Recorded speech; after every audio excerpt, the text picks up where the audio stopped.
Salut les amis, c'est PKLN, j'espère que vous avez la forme. On fait une autre petite analyse du Bitcoin comme d'habitude, en plein contexte des approbations des ETF par la SEC. On va en parler un petit moment, mais ça va aller vite puisqu'il n'y a pas grand chose à dire en fait. On va voir ça ensemble, et puis comme d'habitude, si t'es pas abonné, bien sûr, je t'invite à le faire, un petit com, un petit like, ça soutient mon taf, ça me fait super plaisir, et sans plus attendre, on y va. Donc le Bitcoin, on va faire quand même un petit rappel de ce qu'on avait dit la dernière fois. On attendait ici un potentiel running. Tac, à la cassure du top, on avait dit très probablement une correction. Dans un contexte aussi comme ça, les setups de vente, attention, ça reste, il faut être prudent quand même, mais on en a eu un là quand même qui était assez visible. Là, ça pouvait se tenter après avoir cassé le top. Donc bon, j'ai pas eu l'opportunité de faire une vidéo à ce moment-là, mais bon. Ça pouvait se tenter, par contre je m'attendais pas à ce que ça soit aussi rapide, aussi violent, donc là c'était un petit peu, comment dire, un petit peu chaud à voir parce que ça s'est passé vite en fait. Ça s'est passé vite. Donc, et on avait dit que quand on obtiendrait une baisse de cette amplitude là, à peu près, hein, c'est pas au dollar près, eh ben ça vaudrait le coup de surveiller les setups d'achat, et pour le coup ça valait le coup. Parce que là derrière on a eu une belle explosion. Cela dit, les setups pour les voir là c'était que en petite unité de temps, donc c'était vraiment pas évident. Vraiment pas évident. Tac, voilà, on en a eu par là. Ici, là, quand on a eu cette impulsion dans l'autre sens, là, après, ça s'est confirmé, un petit setup d'achat ici. Là, ça pouvait se tenter, mais bref, dans ce contexte de news très attendu depuis des mois, c'est très compliqué de faire du trading. Perso, quand on s'est approché de la journée où on attendait les réponses, j'ai plus rien fait du tout. Moi, j'ai vraiment attendu, j'attends que tout ça se calme avant de reprendre le trading. Ça n'empêche pas que quand on a des grosses corrections comme ça, du coup, ça me permet de reprendre un petit DCA sur les actifs que je suis et que j'accumule depuis un certain temps, mais pas plus. Pas plus, même là aujourd'hui, faire du trading, ça commence à être un peu moins, comment dire, un peu moins dangereux, parce que ça s'essouffle un petit peu, ces mouvements d'émotion, on va dire. Donc on va retourner vers quelque chose d'un peu plus calme, et pouvoir se fier à la structure de manière un peu plus sereine, quoi. Dans tous les cas, voilà pourquoi c'est vraiment, il vaut mieux pas trader dans les contextes comme ça, parce que vous avez vu, ça va très vite. On a des mouvements, d'un coup ça monte, on se dit ça y est c'est parti, BlackRock met son argent, et puis d'un coup ça redescend, boum, on a la correction.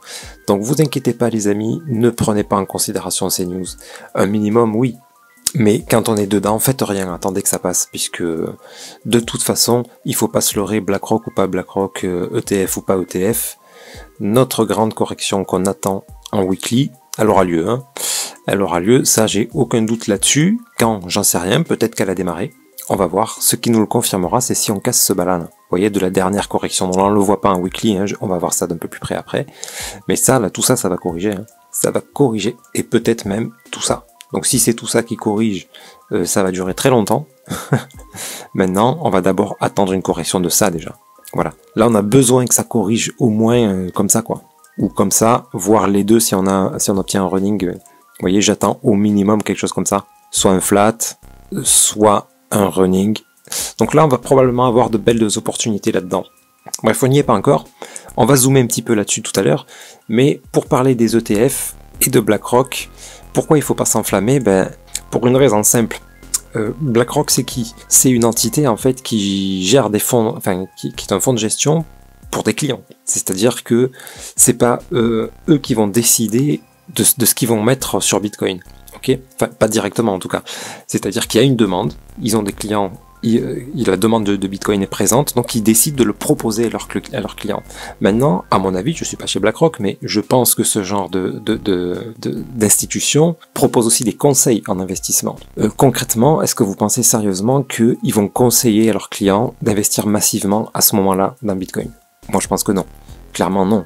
On était là, on monte ici, non, pas maintenant. Ou alors un tout petit pourcentage du portefeuille, donc ça peut ramener un petit peu d'argent, mais c'est pas ça qui va faire un gros pump. Ce qu'il faut miser avec ces histoires d'ETF, c'est oui de l'arrivée de nouveaux clients qui vont pas forcément s'intéresser à la blockchain. Ça reste compliqué d'investir dans Bitcoin quand on n'y connaît absolument rien. Maintenant, ça va faciliter cet accès-là auprès de nombreux clients qui s'y intéressent de loin, qui savent qu'il y a du profit à faire, mais la technologie les intéresse pas forcément, ou elle va les intéresser, mais ils n'ont pas encore franchi le cap. Là, ça va être facile pour d'investir sur Bitcoin. Donc oui, ça va ramener des nouveaux clients, mais ça va être sur du long terme. On va pouvoir espérer que le Bitcoin décroche de ces derniers plus hauts là, puisse monter plus haut que ça. Donc parce que pour ça, il faut plus d'argent, hein, évidemment. Donc des nouveaux clients, tout ça, ça va aider, mais sur du long terme. Ça n'empêche pas que la structure, elle va se développer comme toutes les structures se développent. On n'a jamais vu aucun actif faire ça. Enfin, quoique, là on pourrait considérer qu'il l'a fait, cela dit. Mais bon, mine de rien, ça s'est étalé sur, je sais pas moi, 2020, 2021, vous voyez, déjà plus d'un an quoi. Donc voilà, donc oui, on peut espérer que dans plus d'un an, on soit par là. Ça, on peut l'espérer. Mais voilà, il faut pas s'attendre à là... il n'y a pas besoin de se stresser quoi, pour mettre de l'argent, pour continuer, pour faire un DCA, etc. Dans cette correction, oui, là ça vaudra le coup vraiment d'accumuler. Mais on va avoir le temps les amis, normalement on devrait avoir le temps. Bref, en plus petite unité de temps, est-ce que j'ai quelque chose là actuellement? J'ai pas grand chose. Donc oui, ce qu'on disait, on parlait de ce niveau. Alors il y a deux niveaux là je dirais. Il y a ce premier là, puisqu'on a eu cette structure qui s'est terminée, qui s'est validée. Donc si on vient casser ça, a priori on est sur le départ d'un A pour une plus grande correction. Voilà, donc si on casse ce bas-là, à mon avis, on va casser celui-là avec. Ça, voilà, c'est quasiment sûr, quoi. Quasiment sûr. Si on casse ce bas-là, c'est pas encore le cas. Cela dit, après une structure comme ça, une validation, si on reste pas en haut, a priori, on part pour une nouvelle structure. Donc, pour moi, on a de très fortes chances de venir casser ce bas-là. Et à partir de là, moi, je vais commencer à guetter, à chercher les ralentissements de la baisse, un setup d'achat. Et là, je prendrai un trade à l'achat pour essayer de choper, donc après le A, de choper le B. Parce que le B peut faire ça pour nous donner un C là, il peut venir casser le top pour nous donner un C plus tard. Voilà, je vais essayer de choper ce mouvement-là. Et si j'y arrive, j'essaierai de choper le suivant. D'accord? Parce qu'il devrait y avoir ces trois mouvements, quoi. Voilà. Maintenant, comme je vous disais, c'est un petit peu tôt, parce que comme on est encore un petit peu dans cette... voilà, pour l'instant, on est dans la déception. Voilà, les gens s'attendaient à ce que ça monte à... directement to the moon là, et donc on a cette déception, donc ça m'étonnerait pas qu'on ait ici un petit setup de vente avant de venir casser ce bas là.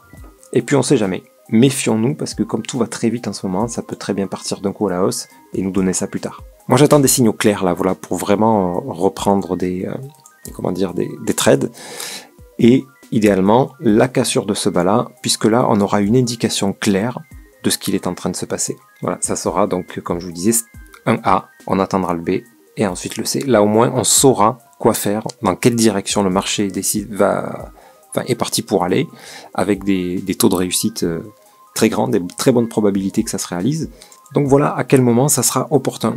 Moi j'attends ça. Ok les amis. En tous les cas, voilà, c'est une bonne occasion là pour les actifs que vous auriez pu rater. Je pense notamment au TAO.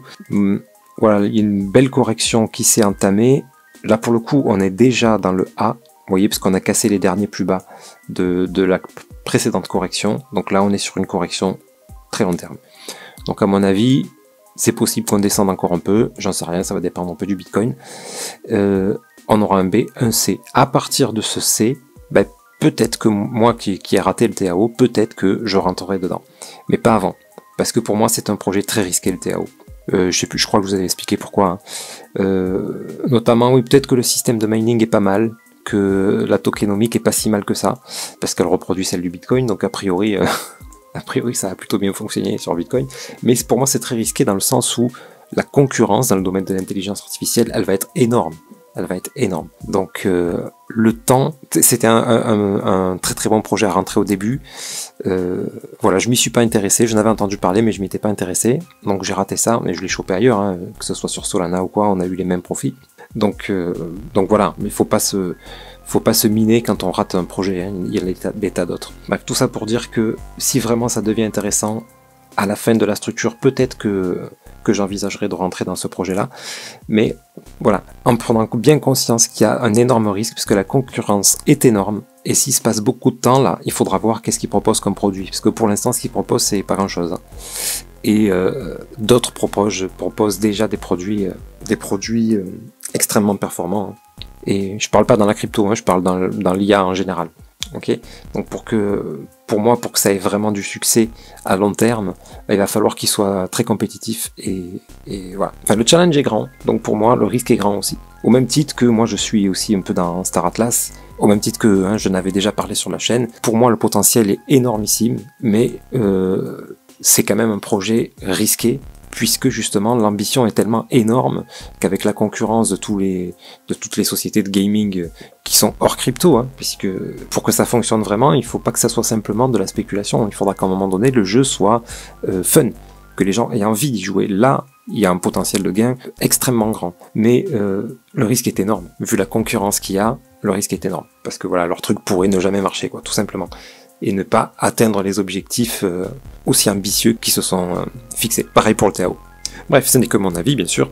N'hésitez pas à me dire ce que vous en pensez d'ailleurs dans les commentaires. Et voilà pour ce qui est de l'analyse. Donc pour moi, j'attends la cassure de ce bas. Et si on l'obtient pas, ben j'attendrai la prochaine, parce que peut-être qu'on va obtenir ici, vous voyez, on peut très bien avoir une nouvelle structure, ce running terminé, on peut très bien en attaquer un autre ici, vous voyez. Donc là, mon discours changera à ce moment-là. Ok, ça va dépendre de ce qu'on va voir dans le développement.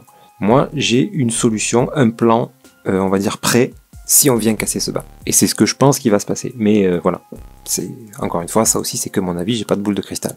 Et en tout cas, ça me paraît probable, puisque, comme je le répète encore une fois, et ça c'est extrêmement important, ETF ou pas ETF, cette impulsion, elle va corriger à un moment donné. Cette impulsion weekly, donc elle va corriger en weekly. Est-ce que c'est maintenant? Voilà, pour l'instant on n'a pas encore la preuve, on attend la cassure du bas pour être fixé, et si c'est pas maintenant, ben voilà, ce que je vous disais, hein, ça peut continuer, il peut se passer encore quelque chose là-haut, et après on obtiendra cette structure corrective, et c'est celle-là que je vais attendre moi, pour prendre des trades avec un potentiel de gain beaucoup plus important que les petites unités de temps. Ok les amis, bon j'espère que cette vidéo vous sera utile, sur ce je vous souhaite une excellente journée, et puis je vous dis à très bientôt, c'était PKLN, merci.